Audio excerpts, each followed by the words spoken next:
10 € offerts. Et votre premier pari remboursé en cash. Avec le lien en description et le code promo JDR10.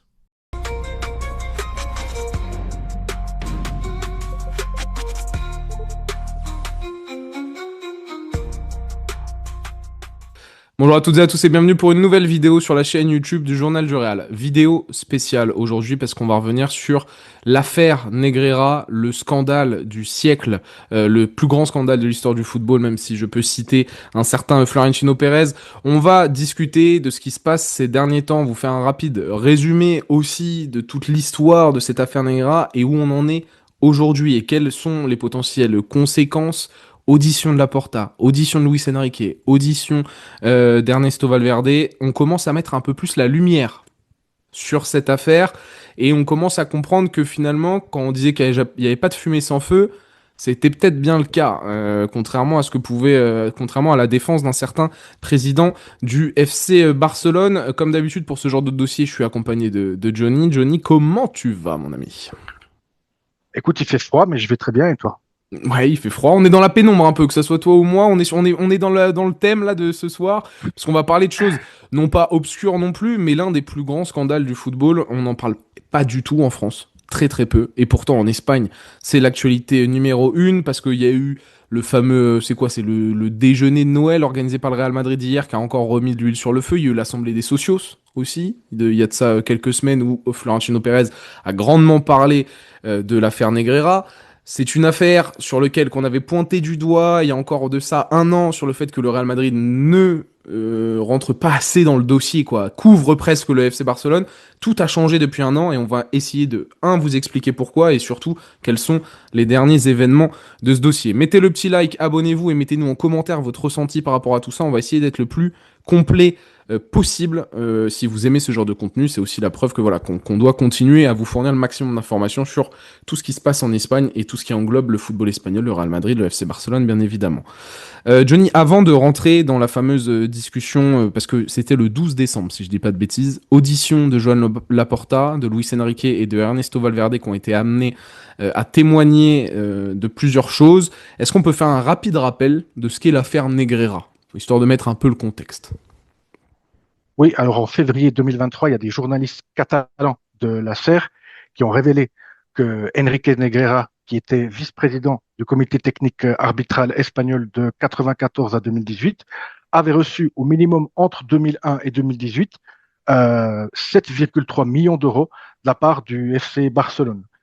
S'en est suivi bien évidemment une inculpation pour possible corruption dans le domaine sportif, pour administration déloyale, pour de gestion pardon, déloyale pour leurs dirigeants. Et l'instruction dure maintenant depuis plus de 2 ans. Voilà. Et avant de, et je vais répondre à une question que les gens se posent, pourquoi ça prend autant de temps? Il y a effectivement Osasuna qui a été condamné pour l'infraction de corruption dans le domaine sportif il y a quelques années. L'instruction a duré 5 ans, donc il ne faut pas forcément s'attendre à un dénouement immédiat. Voilà. Surtout quand ça implique des clubs comme le FC Barcelone ou le Real Madrid. Et pour finir cet élément de contexte, quel est le rôle du Real Madrid dans cette affaire Negreira? Parce que donc ça concerne le vice-président des arbitres, l'ancien vice-président des arbitres, Monsieur Negreira, et le FC Barcelone, qui aurait commandé des rapports sur les arbitres. On va en discuter, quelque chose qui peut-être n'a jamais été vu hein, par les principaux concernés, les entraîneurs du FC Barcelone. On aura le temps de rentrer dans le détail, mais c'est quoi le rôle du Real Madrid là-dedans et pourquoi ça nous concerne, nous aussi, médias qui parlons de l'actualité du club merengue? Alors, le Real Madrid s'est senti concerné. Pourquoi? Parce que c'est le seul club de première et de deuxième division espagnole qui s'est porté dans la procédure comme accusation particulière. C'est-à-dire qu'avec ce statut, elle peut poser des questions, verser des pièces au dossier, demander par exemple une condamnation. Le fisc, par exemple, le ministère public le peut, mais le Real Madrid a aussi ce pouvoir vu qu'il s'est porté comme accusation particulière. On se demande pourquoi les autres clubs ne l'ont pas fait. Peut-être qu'ils estiment que comme la Liga est également accusation particulière, ils n'ont pas besoin de le faire. Le Real Madrid a pris cette décision. Florentino Pérez, dans son discours lors du toast de Noël, là, a trouvé dommage que le Real Madrid était le seul club à le faire, étant donné que pour lui, tous les clubs de la Liga ont potentiellement été lésés durant la période des paiements. Donc voilà pourquoi ça concerne le Real Madrid, mais aussi tous les clubs de la Liga, à mon sens. Voilà. Donc entre 2001 et 2018, des paiements ont été effectués par le FC Barcelone à hauteur de 7,3 millions au vice-président des arbitres, qui était aussi le responsable de la désignation des arbitres, si je dis pas de bêtises, durant cette même période. Il avait la double casquette, Monsieur Negreira. Jusqu'à 2005, il avait cette double casquette, effectivement. D'accord, merci pour la précision. Donc ça veut dire, on parle d'un homme extrêmement bien placé dans le football espagnol, et donc le FC Barcelone, il y aurait eu des paiements durant la fameuse période dorée du FC Barcelone, tant européenne aussi que espagnole. Alors, pourquoi est-ce que ça redevient sur le devant de la scène? Ça fait depuis un an qu'on en avait quasiment plus parlé, enfin 6 mois, un an qu'on en avait plus parlé sur la chaîne, parce on suivait le dossier de près, notamment toi. Il s'est passé différents événements. Il y a eu le discours de Laporta en 2023 qui vient avec une caisse là pleine des dossiers retrouvés, des fameux dossiers retrouvés de rapports sur les arbitres. C'est ce que payait le FC Barcelone. Il y a eu ensuite, si je me trompe pas, le fils de Monsieur Negreira qui est passé en audition et qui a dit bah moi ça c'était 70 000 euros je crois, quelque chose comme ça, c'était pas pour les 7 millions. Je vous vulgarise un peu, Johnny va rentrer dans le détail. Donc il y a eu différentes étapes qui nous ont amené jusqu'à un moment décisif en ce mois de décembre, c'est l'audition de Monsieur Laporta, de Monsieur Ernesto Valverde et de Monsieur Luis Enrique. Qu'est-ce qui s'est passé durant cette audition? Quels étaient les enjeux de ces auditions? Et surtout, j'ai cru comprendre que Monsieur Laporta, il y a eu quelques petites dingueries qui ont été dites. Alors, premièrement, comme tu l'as dit, il y a eu un premier moment important cette année, c'était l'audition du fils à Negreira. Pourquoi c'était important? Parce que justement, Negreira, le père, a affirmé que c'était son fils qui rendait ses rapports arbitraux. Et le même jour, il y avait Sandro Rosell et Bartomeu, deux anciens présidents du FC Barcelone, qui ont également été appelés à comparaître. Lors de la vidéo qu'on avait fait avec Tanguy sur ces comparutions, on avait dit que justement, la prochaine échéance, c'était en fait les auditions de Laporta, de Valverde et de Luis Enrique. Et effectivement, comme on le soupçonnait, c'était très intéressant. En préambule, il faut dire que justement, Laporta a été entendu uniquement en tant que témoin et non pas inculpé dans cette affaire parce que les paiements qui ont été effectués durant son mandat à lui ont été prescrits. Mais comme c'est un acteur quand même majeur de cette pratique, il a logiquement été appelé comme témoin. Maintenant, quels sont les éléments principaux et importants qui ressortent de son audition? Premièrement, il a affirmé ne jamais avoir connu Negreira et son fils. Il y a immédiatement quelqu'un qui a réagi sur Twitter en montrant une séquence vidéo lors d'un enterrement, lors de laquelle on voit Joan Laporta serrer la main au propre Negreira. Bonjour l'ambiance. Et après, il a affirmé qu'il a hérité les paiements des directions précédentes. C'est-à-dire, avant lui, il y avait eu Gaspard et Núñez, avant qu'il soit élu à la présidence en 2003, et que lui, il les a maintenus sur recommandation de la direction sportive, car ils concernaient des rapports techniques sur les arbitres. Effectivement, ça, je pense que c'est une bonne question qui lui a été posée, parce qu'on peut se demander comment une telle pratique a pu se perpétuer au travers de divers présidents qui, même s'ils viennent du même giron, ne s'entendent pas forcément entre eux, comme on a pu le voir au cours de toutes ces années. Je pense que tu en conviendras, Victor. Ouais. Maintenant, il a affirmé aussi que ces rapports existaient, comme tu l'as mentionné lors de la conférence qu'il avait fait en avril 2023 pour se justifier concernant ce scandale qui avait éclaté en février. Il avait amené des caisses avec ces soi-disant fameux rapports.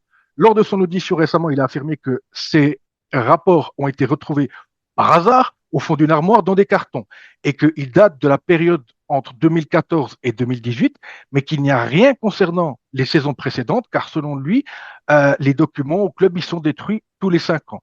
Alors, il a réitéré, mais ça c'est logique, que le Barça n'a jamais été favorisé par les arbitres, car il dit les arbitres ne nous ont absolument pas aidés, car on avait une équipe qui était un exemple dans le monde entier. Sous-entendu, on n'avait pas besoin. C'est effectivement la même ligne de défense que a eu, je crois, Bartomeu et Rosell en disant on avait Messi, on avait Piqué, donc on n'avait pas besoin. Maintenant, donc il réaffirme que les paiements n'avaient pas pour but d'influencer les résultats. Et aussi, pour moi, fait intéressant, il a été questionné sur l'augmentation des paiements. Pourquoi, sous sa présidence, les paiements ont été quadrupliqués? Et lui, il affirme que cette augmentation pouvait s'expliquer par l'accroissement du nombre de matchs et de compétitions. Il faudra m'expliquer à quoi il fait référence. Je crois que il avait tenu le même discours lors de sa conférence en 2023 en donnant l'exemple de la Coupe des Confédérations. Ça me paraît un peu juste pour une telle augmentation. Maintenant, il faut mentionner le fait que, outre le ministère public, la Liga et la Fédération espagnole et également l'avocat de Javier Estrada qui a fait la dénonciation pénale au début, qui a amené à cette instruction. Le Real Madrid, justement, en tant qu'accusation particulière, a posé une douzaine de questions, contrairement à la Fédération espagnole qui n'en a posé qu'une et à la Liga qui n'en a posé aucune. Voilà. Le Real Madrid en a posé une douzaine et elles ont été très pertinentes et incisives. Notamment, l'un des avocats du Real Madrid a demandé en 2005, Monsieur Laporta, comment vous expliquez qu'il y a une facture de 60 000 euros pour un package d'aloe vera? Et à quoi Laporta a répondu, écoutez, cette date de 20 ans, je ne m'en souviens pas. Une autre question de la part de l'avocat du Real Madrid, pourquoi y a-t-il une facture par rapport à la Coupe du Monde 2010 au moment où cette compétition n'avait pas encore eu lieu? Il a dit, ouais, c'était par rapport à en fait, on demandait un service de scouting. Ok, maintenant, on va demander à un spécialiste en arbitrage qui va faire du scouting. Là, on voyait que Laporta était dans les cordes.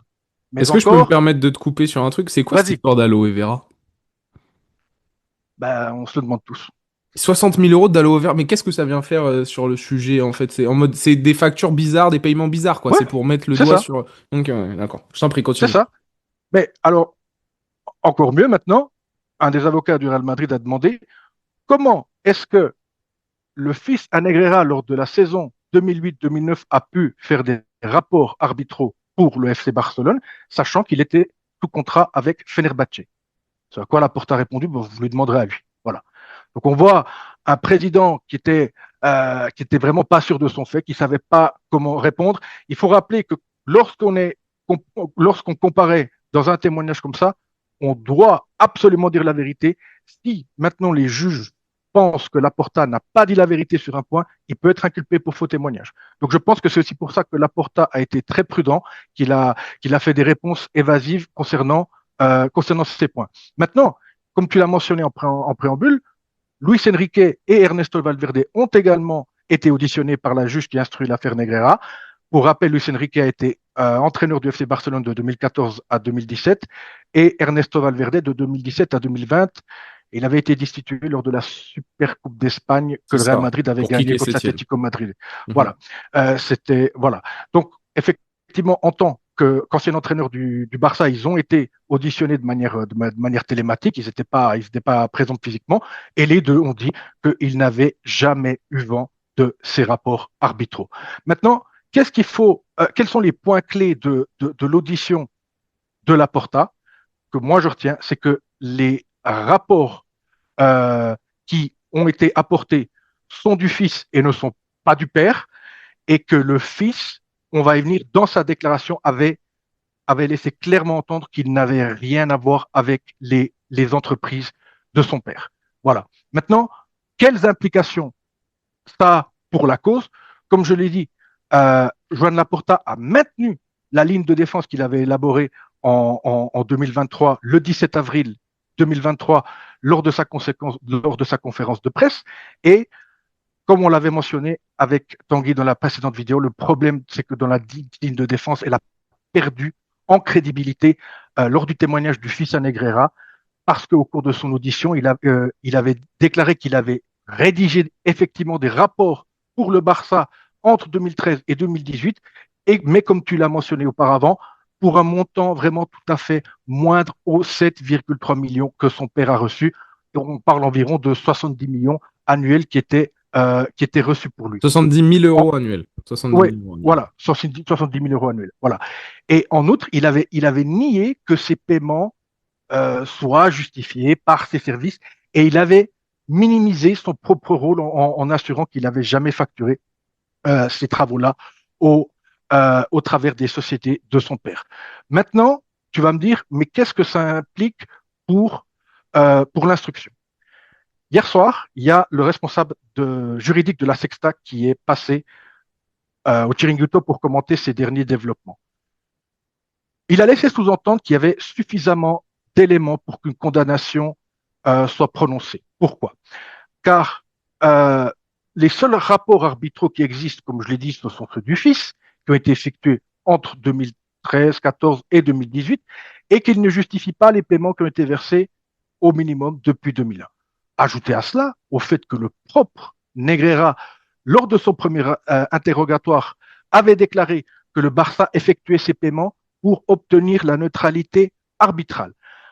Donc il estime qu'un tribunal peut raisonnablement en arriver à la conclusion qu'il y avait intention d'altérer ou de préméditer la compétition, ce qui est l'élément déterminant pour que le Barça soit condamné pour l'infraction de corruption dans le domaine sportif. C'est vraiment important parce qu'il n'est pas nécessaire qu'il y ait effectivement eu un résultat, donc que la compétition ait été altérée. Il faut simplement démontrer que le Barça avait cette intention. L'expert en question a aussi mentionné que plusieurs anciens arbitres, dont Mateu Laos ou Estrada Fernandez, ont indiqué que le propre Negreira avait du pouvoir lorsqu'il était vice-président du comité technique arbitral. Comme tu l'as également mentionné auparavant, de 1994 à 2005, il était également dans le comité de désignation. On voit que tu as regardé le document de Football Gate et je m'en félicite, Victor. Voilà. Maintenant, moi, il y a un point sur lequel j'aimerais revenir et sur lequel j'aimerais ton avis aussi, Victor. On peut aussi se demander pourquoi, et pour moi c'est un point important, pourquoi les paiements ont cessé lorsque Negreira a quitté le comité technique des arbitres. Alors, le contenu de la comparution de Bartomeu, il n'a pas filtré. Et moi, si j'avais pu lui poser une question lors de sa comparution en septembre, je lui aurais posé la question suivante. Si les paiements à Negreira étaient effectués, étaient transparents et dénués d'ambiguïté, pourquoi est-ce que le Barça n'a pas engagé quelqu'un d'autre au CTA pour des services similaires? Non, oui. Bah, c'est qu'ils avaient un lien avec Negreira. Et un lien particulier. C'était pas par son poste, mais par... Enfin, tu sais, c'est pas lié, c'était pas un lien clair comité arbitral au FC Barcelone, c'était Negreira à la direction du FC Barcelone. Point barre. Donc oui, non. Moi, ce qui me fait halluciner, c'est que t'as même pas besoin finalement. D'un point de vue de la justice, t'as besoin d'avoir une preuve tangible. Voilà, et là t'as expliqué que il commence à avoir assez d'éléments dans le dossier pour que en fait le résultat ne soit pas une finalité, mais c'est plutôt l'intention, le cheminement. Où ça c'est bon, c'est déjà quasiment décidé. Mais là, on le comprend bien. Il s'est passé quelque chose. Et on le sait depuis le début. Là, on est juste en train de le prouver, de le montrer. Ça me fait penser au Calciopoli, hein, évidemment, à ce qui s'est passé en Italie. On évoquera tout à l'heure, toi et moi aussi, les conséquences potentiellement pour le FC Barcelone. Est-ce qui nous rendait fous il y a de ça un an, notamment énormément de Madridistas, c'était pourquoi le Real Madrid ne s'immisce pas plus dans ce dossier, parce que le club qui avait pu être le plus lésé, c'est les 19 autres qui ont joué chaque saison en Liga, mais le Real Madrid étant le grand rival historique du FC Barcelone, et notamment qui était en compétition chaque année pour remporter la Liga, c'était le club merengue. Et on se dit, mais attends, mais comment c'est possible que depuis un an, presque, on est plutôt dans la protection du FC Barcelone? Alors, il y a des intérêts financiers, des intérêts sportifs, il y avait le dossier de la Super League, on va y venir aussi un peu plus tard, mais là, d'un coup, il y a un changement, tu l'as dit, un avocat du Real Madrid, enfin l'équipe d'avocats du Real Madrid qui pose 12 questions lors de l'interrogatoire, lors de l'audition, pas l'interrogatoire, mais l'audition de monsieur Laporta, là où les autres représentants de différentes fédérations espagnoles ou de la Liga, 0 ou 1, on voit qu'il y a donc... On y va, on va à fond dedans, on rentre dans le FC Barcelone. Il y a eu déjà l'Assemblée des Socios avec des propos extrêmement forts, des graphiques visuels pour expliquer la différence d'arbitrage qui sont, enfin, il faut pas avoir fait spémat pour comprendre qu'il y a quelque chose qui cloche, quoi, dans les résultats. Et après, le fameux discours de Florentino Pérez hier, lors du déjeuner de Noël, du gala ouvert à la presse qui s'organise chaque année au mois de décembre, où là, Florentino Pérez aussi, longue tirade sur Negreira, des mots extrêmement forts qui sont posés sur cette affaire et une volonté exprimée par le président du Real Madrid d'aller jusqu'au bout. Johnny, est-ce que c'était là où tu voulais que je t'emmène? Oui, parce qu'on assiste véritablement à un changement de paradigme dans l'attitude du Real Madrid. Avant cette année, la seule chose qu'on avait entendue, c'était lors d'une assemblée où Florentino Pérez avait dit que les paiements du Barça envers Negra n'étaient, je cite, pas normaux. Pas normaux. Enfin, que cette pratique n'était pas normale. Voilà. Textuellement, c'est ce qu'il avait dit. Mais il s'était pas étendu plus sur le sujet. Il avait même dit que justement le Barça et le Real Madrid devaient s'entraider. Et beaucoup de monde était déçu que justement, on le voyait aussi dans l'affaire Olmo par rapport au litige À que le Barça avait eu l'inscription d'Olmo. avec la Liga. Le Real Madrid n'avait pas émis de communiqué contre le Barça. Donc on voyait un Real Madrid qui n'avait pas envie de nuire au Barça et on se demandait pourquoi. On pouvait soupçonner les raisons de ce comportement. Maintenant, on en a un élément de réponse, mais j'aimerais juste revenir sur le discours de Florentino Pérez lors du toast de Noël, dans lequel il a eu des mots assez forts, dans lequel il a dit que l'affaire Negreira était le plus grand scandale de l'histoire du football espagnol et que c'était véritablement un scandale. Maintenant, euh, il a effectivement mis en exergue des éléments qu'on a mentionnés auparavant. Notamment, il a posé la question suivante. Qui peut raisonnablement croire que l'on a payé de telles sommes pour des documents dont les entraîneurs eux-mêmes ignoraient l'existence? Il a également évoqué la possibilité que des clubs qui ont été relégués l'ont été en raison des paiements.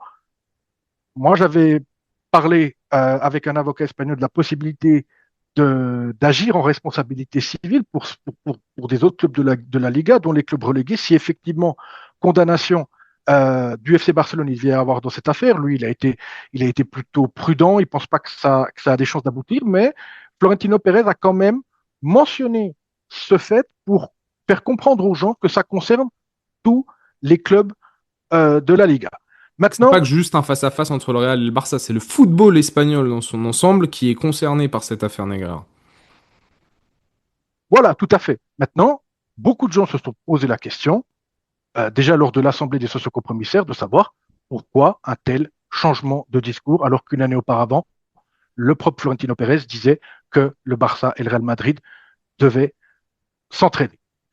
Et hier soir, dans les émissions El Larguero de la Cadena Ser, dans le Partidazo Copé de la Copé, dans El Primer Palo de Es Radio, tout le monde s'accordait pour dire que c'était un scandale innommable et que dans 50 ans en Espagne, ils allaient encore en parler. Mais également, tout le monde était unanime pour dire que le timing était mal choisi, en tout cas pour le microcosme madrilène, parce que beaucoup y voient une tentative un peu de dévier l'attention sur un peu les problèmes internes de l'équipe actuellement. Voilà.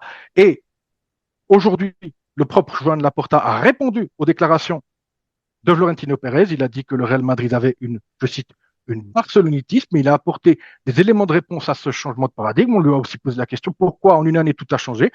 Il a dit, je cite, il y avait des intérêts communs il y a une année et maintenant que les projets en question n'ont pas abouti, le discours a changé. Nous avons voulu faire la paix et arriver à un accord avec l'UEFA car nous pensons que c'est mieux pour le football. D'autres ne le veulent pas. Il parle de la Bon, Super League. voilà. Mais quand il dit d'autres ne le veulent pas, il parle du Real Madrid. Donc on voit, effectivement, on a maintenant l'élément de réponse, en tout cas d'après Joan Laporta, de pourquoi Florentino Pérez n'attaquait pas le Barça par rapport à l'affaire Negreira, c'est parce que effectivement les deux clubs marchaient main dans la main par rapport à la Super League. Et depuis que maintenant Joan Laporta s'est rapproché de l'UEFA et de l'ECA, on voit maintenant que peut-être, je ne sais pas comment Pérez a interprété ça, peut-être comme une trahison, et peut-être qu'il s'est dit maintenant, moi je vais pas leur faire de cadeau dans cette affaire. Voilà. Oui, puis il y a aussi l'aspect, rappel, il y a un des gros enjeux, c'était l'un des gros enjeux de cette assemblée aussi des socios en novembre, c'est la révolution des statuts du club du Real Madrid, et donc forcément, si tu veux faire passer ça auprès des socios, faut gagner en popularité, quoi de mieux de aussi s'en prendre au rival catalan sur le dossier qui est sur le bout de toutes les lèvres des fans du Real Madrid depuis très longtemps, enfin, sur cette chaîne. On essaye de parler généralement de ce qui se passe sur le terrain, mais combien de fois Pablo, tu vois, revient à ces événements en disant mais on peut pas faire comme si ça n'avait pas existé, cette affaire Negreira. Les arbitres, c'est encore gangréné aujourd'hui par ce système. Tu vois bien, et donc Pablo, Pio Madridistas, mais plein d'autres. Si tu tapes sur le Barça sur ça, ce qui est normal, ce qui est ton rôle hein, foncièrement, c'était plus lunaire le fait de les épargner par objectif sportif, économique ou autre. Là, tu rentres dans la sphère de bon, j'ai un objectif plus grand qui est de faire rentrer des actionnaires dans le capital de mon club. Et pour cela, il va falloir que je modifie les statuts du club, il va falloir que je passe par les sociaux, je n'ai pas le choix. Comment gagner en popularité et montrer encore une fois que je suis dans le coup, même si sportivement ça déraille. Quoi de mieux que cette affaire Negreira aussi pour Florentino Pérez. Mais j'ai pas envie d'attirer l'attention sur ça, mais plutôt sur le fait que désormais on rentre, même s'il précise que ça concerne tous les clubs du football espagnol, on rentre dans un mano à mano entre l'AFC Barcelone et le Real Madrid. Ça se répond. Joan Laporta, lui, vise directement Florentino Pérez et le Real Madrid, là où Florentino Pérez passe, il parle uniquement en fait à chaque fois du cas Negreira. Rien d'autre concernant le FC Barcelone. C'est cette affaire-là qu'il pointe du doigt, là où Laporta, sa défense, elle tombe vraiment dans le clubisme, quoi. Dans le Real Madrid, c'est les méchants, ils devraient regarder ce qu'ils font avant de parler. Sauf qu'il y a une affaire judiciaire en cours sur l'un des deux clubs et c'est pas le club en blanc, quoi, disons. Forcément, le rapport de force est différent. Quelles pourraient être les conséquences au final, Johnny, par rapport à tout ça? Alors, les conséquences pour le FC Barcelone, ce serait, à mon avis, une sanction économique et peut-être une interdiction de participer aux compétitions européennes de la part de l'UEFA. Maintenant, il ne faut pas s'attendre à ce que des titres leur soient retirés ou qu'ils soient relégués parce que justement, euh, les possibles sanctions sportives de la part de la Fédération espagnole ne sont plus possibles. Ils auraient été possibles avec le code d'éthique de 2015, mais ce code d'éthique a été abrogé en 2019 après que les paiements soient terminés. Donc maintenant, c'est plus possible. On peut pas inculper le Barça, on va dire incriminer le Barça par rapport à des faits qui se sont produits avant que le code de 2019 ait été mis en vigueur. Voilà. Donc ça, il faut oublier. Hein. Voilà. Maintenant, c'est juste la voie de justice civile. Et là, il y aura, si le Barça est condamné, il y aura normalement une sanction économique et peut-être l'UEFA va décréter que le Barça sera, comme Fenerbahçe il y a quelques années, que le Barça sera interdit de compétition européenne. Mais personnellement, je pense qu'il ne faut pas y compter. Maintenant, il y a déjà des conséquences actuelles parce que Pablo a raison de pointer du doigt l'arbitrage actuel en Espagne. Je suis désolé. Moi, l'arbitrage en Espagne ne relève pas de la normalité. Les arbitres en Espagne sont ceux qui sont le mieux rémunérés d'Europe et qui, pour moi, désolé du terme, s'il y a l'arbitrage le plus clownesque possible. Et moi, j'invite les gens à ne pas seulement regarder les matchs du Barça, du Real ou de l'Atlético, mais à chaque week-end, il y a des dingueries dans des petits matchs et on n'en parle pas parce que c'est pas autant médiatisé que le Barça ou que le Real. Et moi, je pense qu'il faut une réforme en profondeur, tout simplement. Donc pour moi, il y a des conséquences, on va dire, directes sur le football espagnol. Et moi, je trouve ça bien dommage. Voilà. Mais moi, ce que je trouve aussi dommage, c'est qu'on puisse rien faire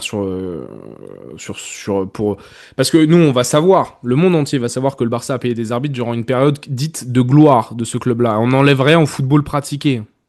Je préfère le dire. Le FC Barça enlève rien sur ça.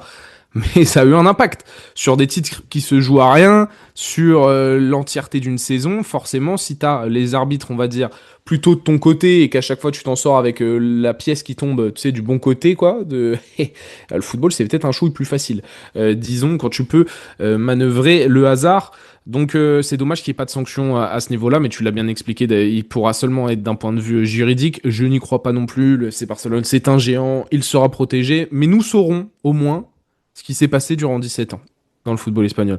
Et il faudra malheureusement être conscient de cela sans pouvoir souhaiter une quelconque punition et maintenant combattre les conséquences qu'on a évoquées sur l'arbitrage espagnol. C'est pour ça aussi qu'il y a une telle véhémence de la part du Real Madrid, dont des méthodes qui peuvent moi-même personnellement dérangé. Tu vois, le fait que Real Madrid TV, ça a bam, bam, bam, bam.